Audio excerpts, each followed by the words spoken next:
This is Henry Kinwa, your coffee markets or your coffee matters friend, explainer, expert, teacher. Those are all these we can, whatever it is in the coffee. One interesting thing about coffee is that coffee is grown in 33 counties in Kenya.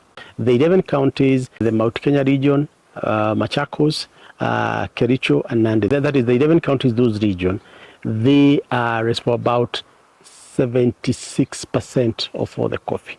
So the other 22 counties is the balance. But the interesting thing is that coffee is now, we have more coffee growing, more land being under coffee in those counties than now these other 11 counties.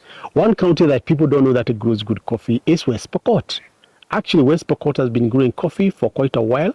But the interesting part about the West Pokot farmers is their resilience, because West Pokot farmers, unlike what you find in Central and even in Rift Valley region, where there have been significant investment in infrastructure, West Pokot, there is very little investment in the infrastructure. So farmers on their own, you find farmers invest in little hulling. They don't have like what you see in most of the factories. That the factory has a pulping unit, a whole factory. So you find farmers, they will gather to few, they buy their own hard pulper, they pulp, they dry. So you find some of the farmers actually selling even own parchment.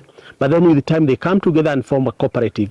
I remember even as late as last week, we were discussing with one of a group of cooperative that now they have come together as a cooperative. They were talking with the county government how to reach out to the Alpha Coffee Directorate so that then they can now get a code that will help them work in the coffee, a trade in the Nairobi Coffee Exchange. So for as this forum, and personally, I would urge the county government of West Pokot, first of all, to congratulate the farmers of West Pokot for their resilience. You guys have done a wonderful, wonderful job to keep this crop going. But I think you need a little bit of support.